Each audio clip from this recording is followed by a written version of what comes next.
Hello folks, this is Slavo from Tweakstreet, and today we'll be looking at challenge number 4, parsing transactions.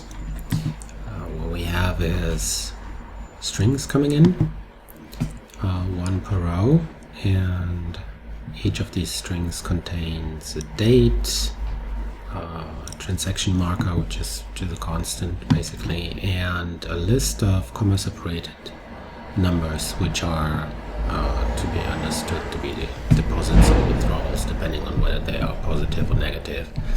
And our task is to parse these things. So instead of one field with all of that information, we separate that out and structure it so that we have the date, the action count, which would be just the number of comma-separated values, the withdrawal total, which is just the sum of all the negative numbers in there, the deposit total, which is the sum of all positive numbers in there, and the balance, which is just the sum over everything. And we have a sample file to get started, and let's do this. There are several ways of approaching that issue. Let's first look at the data to see what it looks like. It's exactly what we've seen. I'm going to make this a little bit bigger for you guys. Looks the way it's supposed to.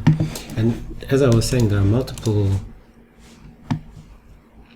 approaches you can take. You can either say you want to focus on using steps, or you could say, well, since it's data, I can use expressions. I don't have to do any I/O, so I don't necessarily need steps.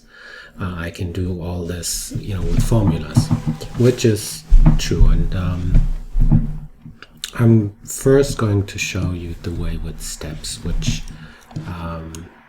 focuses more on the execution graph and less on formulas.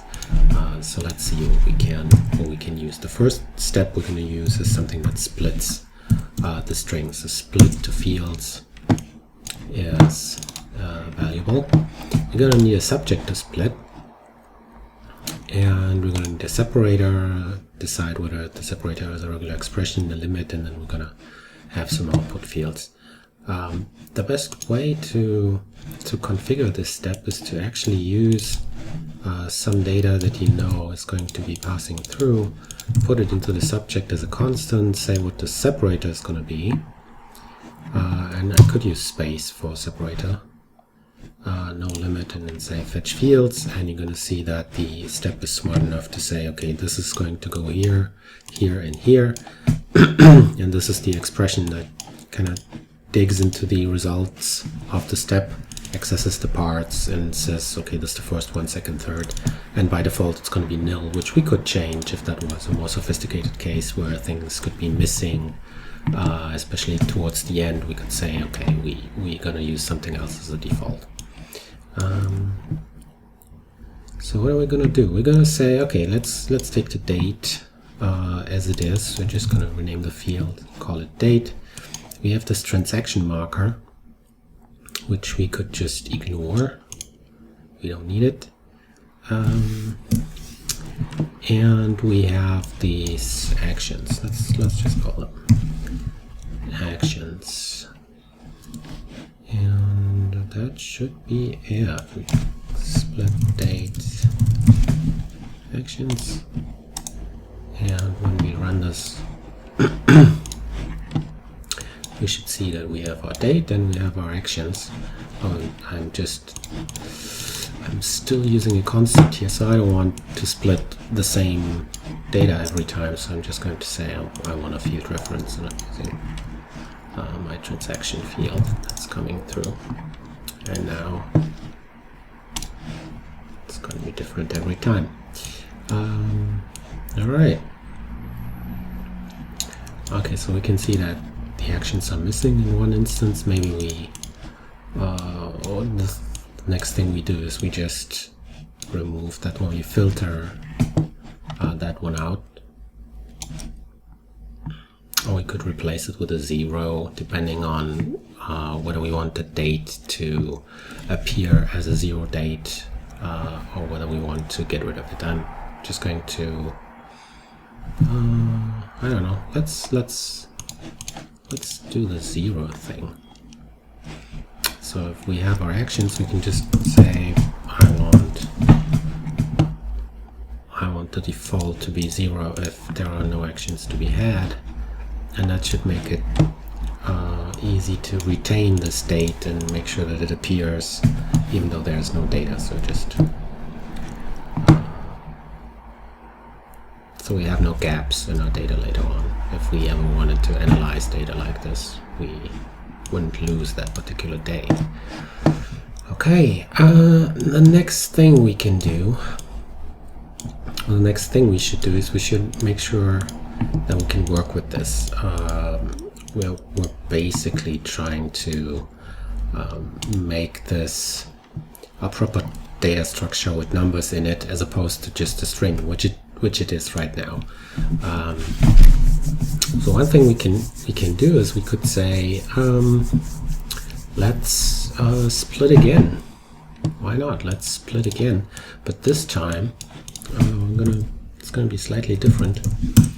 I'm gonna use the split to fields step again. Let me just recover one of the values we've just seen. Anyone will do, like this one. Just so I can have it for reference. We're going to split on the comma, and if we wanted individual numbers, that would be unpractical, because we never know how many there are, and we don't want them in individual fields. We want something else. And one thing we can do is we can access the entire splitting result as a list. So we would get a list of numbers, basically, or a list of strings. They wouldn't be interpreted as numbers just yet. They would just be, text blocks, which happen to be numbers. But they look good. Let's call them actions, and that's that. Let's call actions as list. And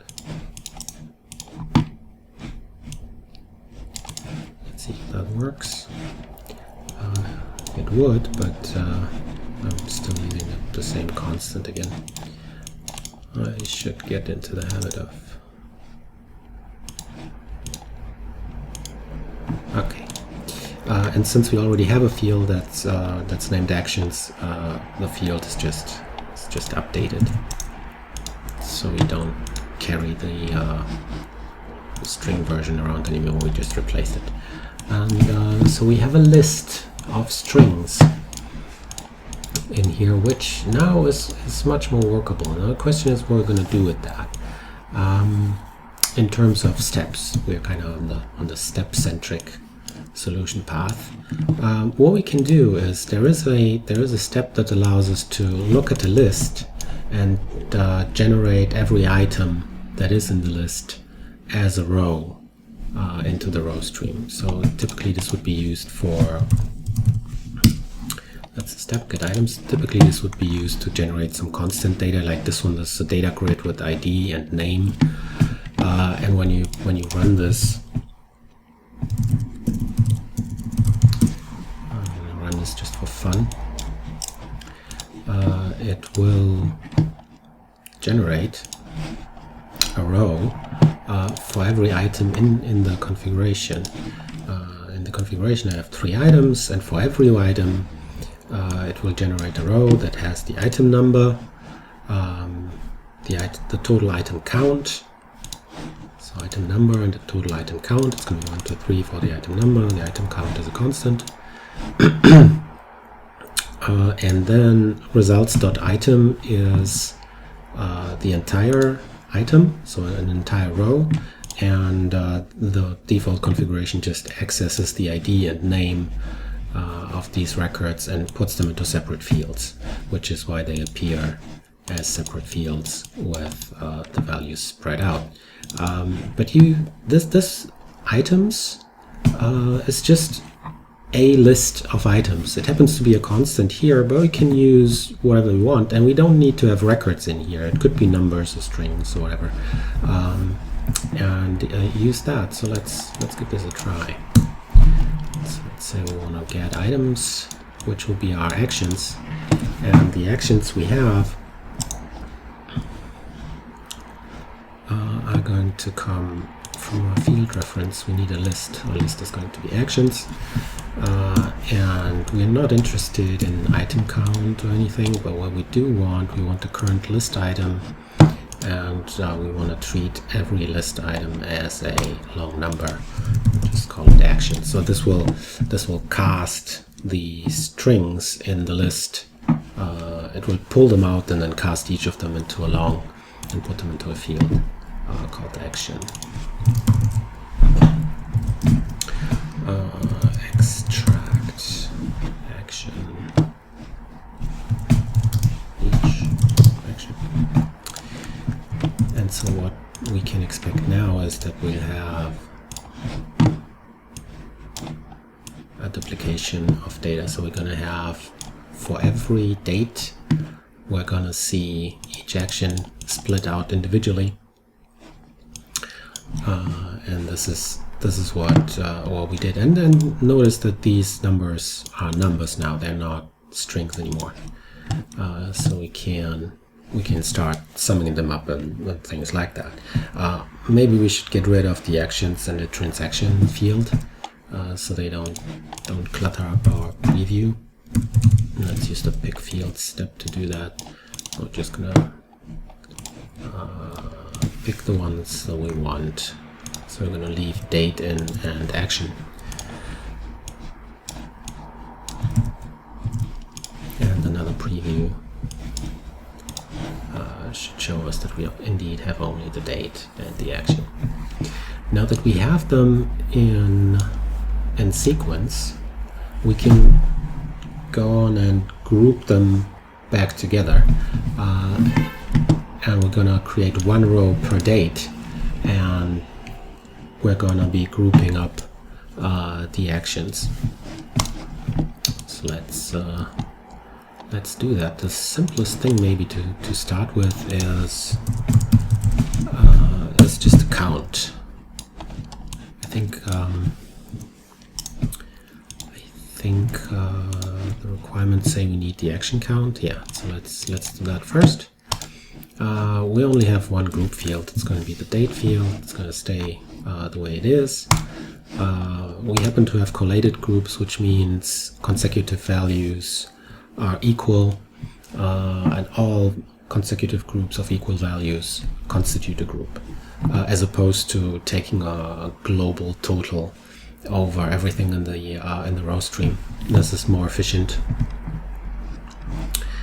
So let's check this, because it happens to be true, and the step can operate more efficiently when we do this. All right, so we want a long value that says action count, and the action count is going to be a count of what? I don't know, count of dates. It doesn't really matter what you select here. If you're counting something, you're counting something.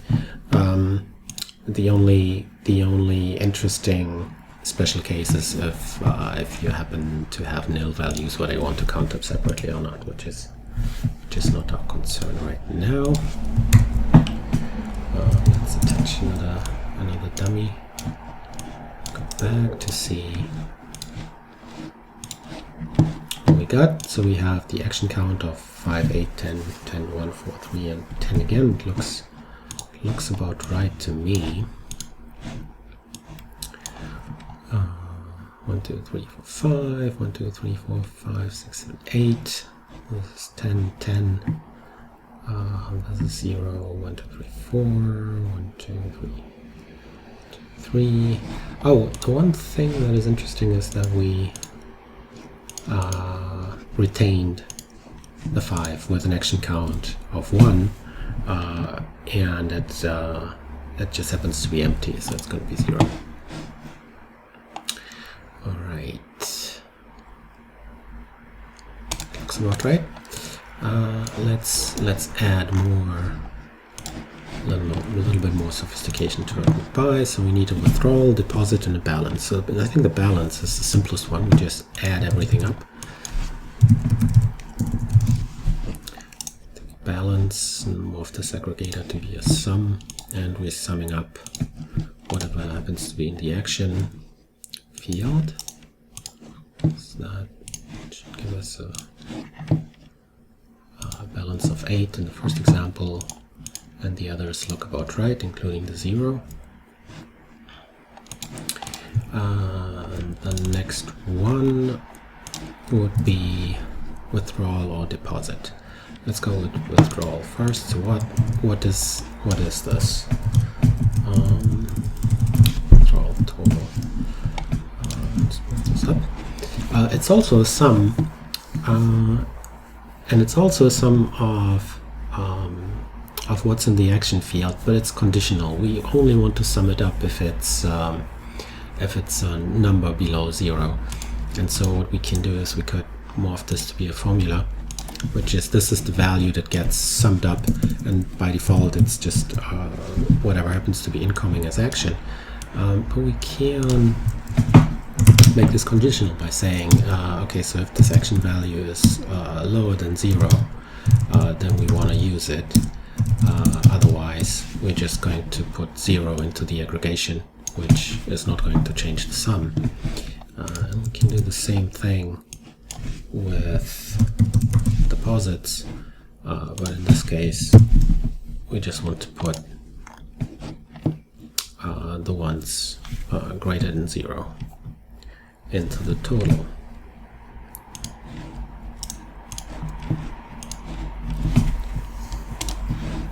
And so when we aggregate this in this way, we have 5 minus 3, 11, and balance of 8. I think this 5 minus 3, 11, and 8, which is about right. And we did not lose the fifth, which has an action count, and everything is 0 here. If we wanted, we could just change this to become 0, 2, which is kind of an interesting exercise. Where would we do that if we wanted to say, okay, there wasn't anything going on? I'll fix it after the fact.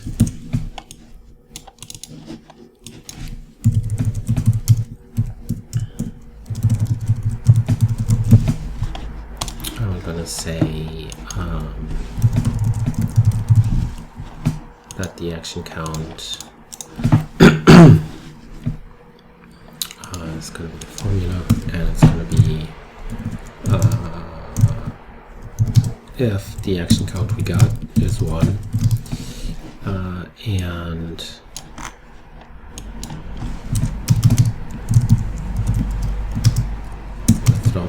withdrawal is 0,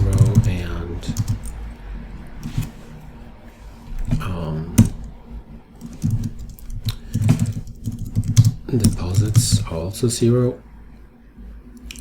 So nothing was withdrawn, nothing was deposited. Then I'm going to say the action count was actually 0.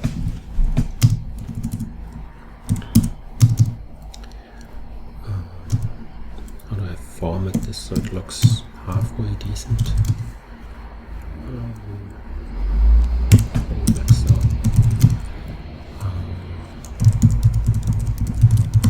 So we're going to retain the action count unless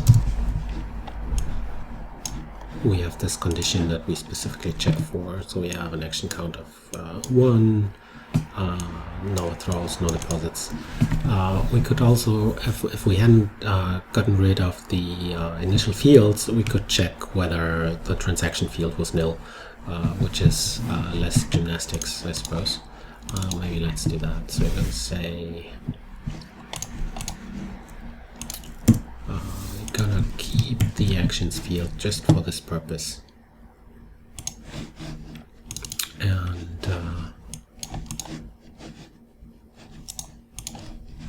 let's see what it's going to be.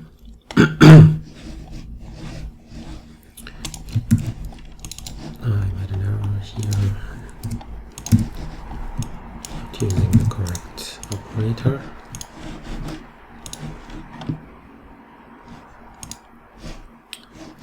Syntax error then. Oh. I need to use the correct combination of operators. Alright. So now we kind of switched from having one action count here to 0 when we know that nothing happened. I would like to maybe make use of our actions. In this case, it's an array where it says nothing happened. This is our canonical default for nothing happened, and we could use this. Could use to compare against this particular value when we're fixing things, but we would have to get that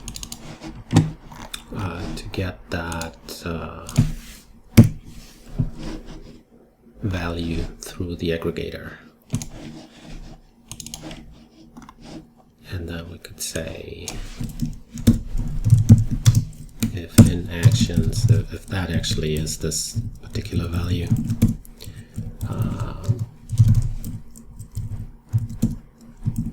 then we want to say nothing happened, action counts is 0, and that keyword is actually optional.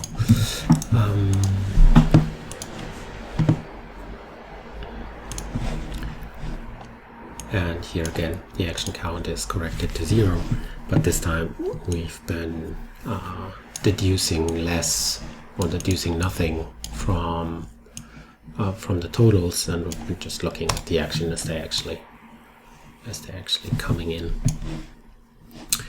That was quite an excursion, but we made it. All right, so many ways to skin a cat. So this is the solution that focuses on steps, where you use a split, look at the data, then split again, this time into a list, and then move every item out of the list into a row, and then you can use the group by step to recombine these things again. And so you get, in the end, you get the desired result. Now, since all these steps in the middle here, they're just doing logic operations. They're not doing any I/O. They're not looking anything up in files, etc. We could express all of what we did as a TweakFlow formula. And if it's more like what you like to do, then the second solution would be more interesting to you. So let's see, I've just looked at the initial file again, so we're here. And this time we want to say, okay, let's use something like this value, and let's put it into a calculator, and let's not leave the calculator until we have the 4 fields, I think, 1, 2, 3, 4 plus 8, until we have those fields figured out, just using formulas. So let's go. This is our test subject. That's going to be a string, and this is the value. This is what we're going to work with, and we're going to replace that later when we're done with our formulas. But for now, let's do that. Okay, let's make this a reference to just our test subject, and now we're going to use subject as a variable everywhere. All right. So now that we're working with formulas, we kind of have to switch everything to a formula. Let's see what we're doing first. First, we need to split this string. Now the date format is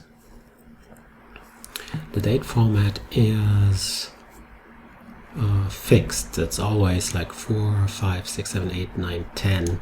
the first 10 characters is always the date, plus another constant amount, 1, 2, 3, 4, 5, that we can practically drop. And after these 15 characters, is the rest of the string is what's interesting to us. So we could go with just simple substrings.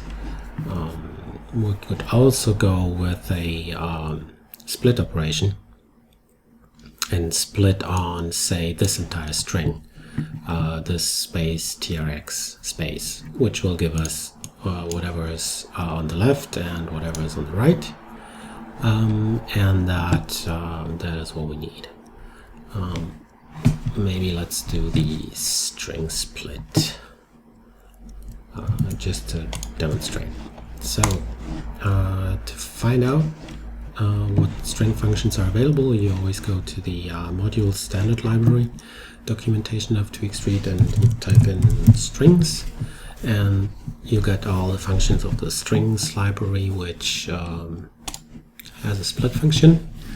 Returns a list of strings obtained by splitting x using separator s. It's not a regular expression, which is fine, and we have a couple examples here, like splitting by comma or splitting by space. So that looks fine. So let's do this. Let's call this parts. It's going to be a list, and it's going to be strings split subject, and our this is going to be our delimiter. And when we evaluate it, we're getting what we want. So we already have one of our output fields, namely date, is already in hand. We can move this to be a reference and say I want my bars parts and the first item. Or maybe I should, that's not exactly a reference, maybe I should switch it to formula so I get nice syntax highlighting. So, but this is already what we have, and let's create a helper variable for the other thing, for these actions. The actions are practically parts 1, right? That's what they are, and they are still a string, and we need to split that again, this time on a comma, and then we need them to be numbers and start adding them up, etc. But first we let's split them again.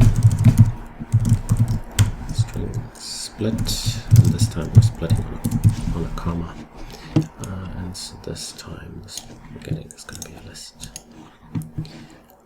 Wonderful. Now each of them, each of the items in there is still a string, and we possibly want them to be numbers instead, long values.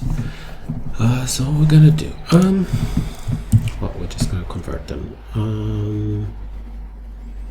We can still do it here. So there's a function, or data map function, which just takes a list and transforms every item in it using a function that you supply. So that should work. So we just have a minimal function here that whenever it gets an X, it tries to cast it as a long value. And so our strings will be cast to long values, each of them. A new list is generated, and so this is how we get our numbers. Now, our first output we need is going to be the action count, which is just long value is the action count, which is just our actions, and it's just the size of them. So data size of our actions should be it. So the general purpose data functions that work on lists and dicts and data structures in general, they are all in the data library, and the most important ones are like size or if you want to check whether something's in it, or if you want to filter something, or just pick a couple of subkeys. All of these functions that you would need for that, they're part of the data function. And again, size is wonderful for giving you the length of arrays and the size of dictionaries, and map just transforms one array into another array of the same length, passing every item through a function. So this should be it. So let's reformat that a little bit.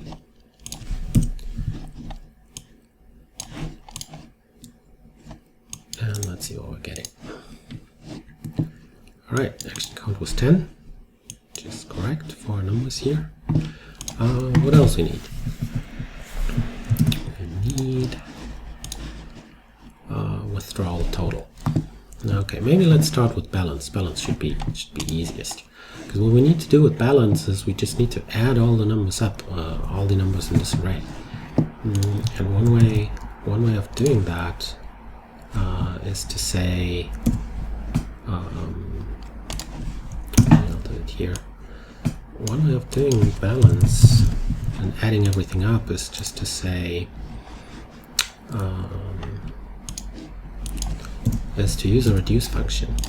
A reduce function is similar to a mapper. It's similar to a map function, but instead of passing everything through a helper function one by one, what it does is it accumulates every item into some sort of accumulated value, which is exactly what we want to do.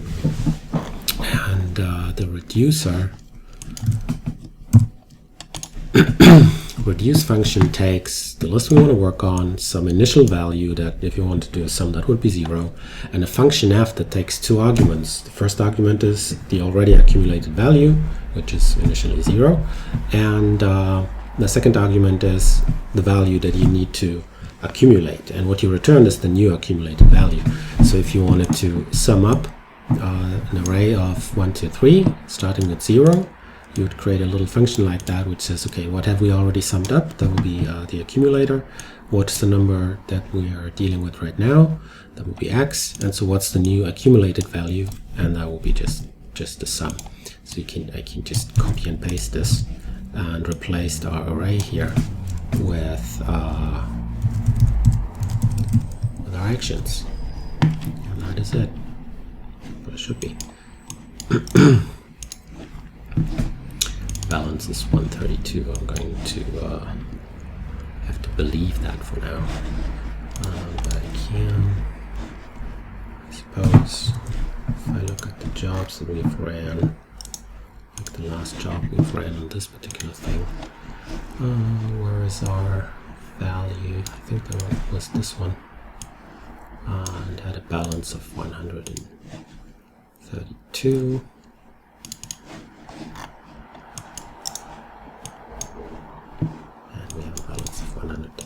In our expression-based solution, so that looks about right. We can also expect a withdrawal of negative 257 and a positive 389. I'll try to keep that in mind. All right, let's do this. Using this very same principle, we're going to do the withdrawal total, and we're going to say, okay, we start at 0, we keep accumulating, but we accumulate not everything, we just accumulate the negative values. So we're going to say, in the function that does the accumulation, we're going to say, look,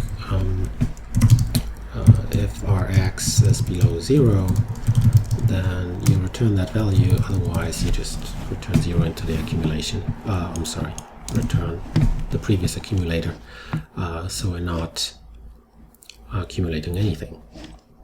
And so that in cases where x is positive, just not changing a in that case. And when we do this, we should get the expected value.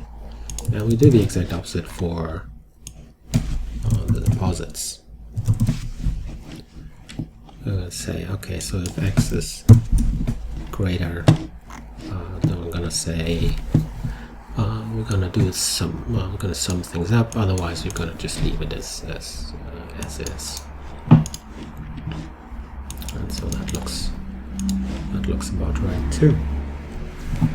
And yeah, that should be it. If we are going to test our to change our subject now from our test subject to field reference of the incoming transactions, we should pretty much see the results we need. Something's not working. Oh yeah, I bet that's our empty transaction, not wanting to cast to a long number. So let's fix that real quick. And to fix it, I'm just going to remove this here and revert to our test subject, so you can see what's going on. So when we do the split, what are we getting? We're not getting anything. No, the question is whether there is a space in the source data so that we would get an empty string. I think that is the case. And then when things are mapped over here, that would fail because that looks familiar. If there wasn't a space, then the split wouldn't even work. So I think we have a space in our source data. I can leave that in. Don't need to be extra careful with that. And now I need to address this particular case. Okay, so we can just say we're splitting this, and the mapper, looking at the empty string, couldn't cast it too long. And so we're going to say, okay, if x is the empty string, then we're going to return a 0. Otherwise, we're returning the cast. And we could use more sophisticated logic here, but I don't think it's necessary.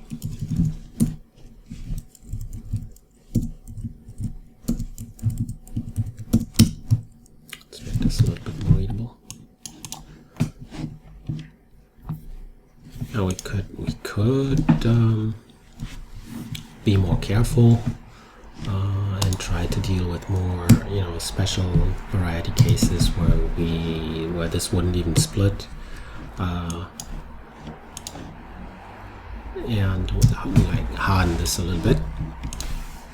But let's do this once we have everything in place. Okay, so what do we get here? We're going to get a single action with a 0 in it.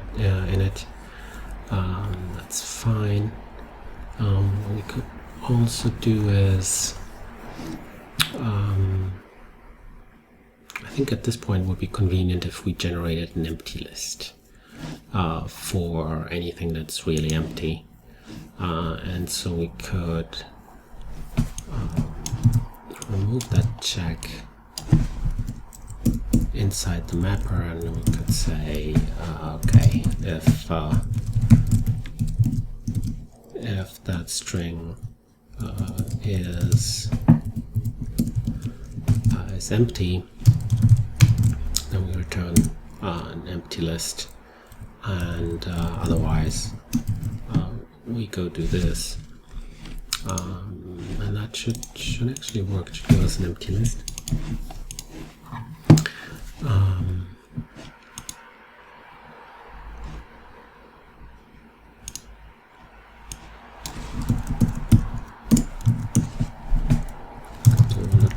Nice formatting here if we wanted.